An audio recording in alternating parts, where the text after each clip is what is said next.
Сенің арманың қандай десе, мен білмеймін, немесе мен тіптен басқа саланы армандаған едім. Ал қазір мына жерде тұрақты табыс көзі болғандықтан жүрмін деген комментарийлер естисіз.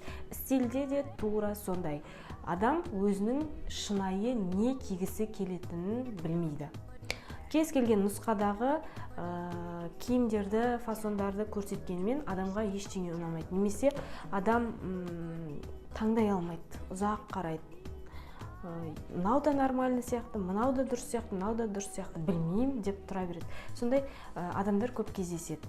Бұның себебі біз кішкентай кезден бастап басқалардың пікірін көп тыңдағаннан, немесе қой ол ұят болады, қой ол одан ештеңе шықпайды, ол кімге керек деп ойлайсың, ол қызық емес деген сияқты әртүрлі пікірлерді естіген кезде біз өзіміздің мақсатымызға келе жатқан жолдан ауытқи бастаймыз. Сонымен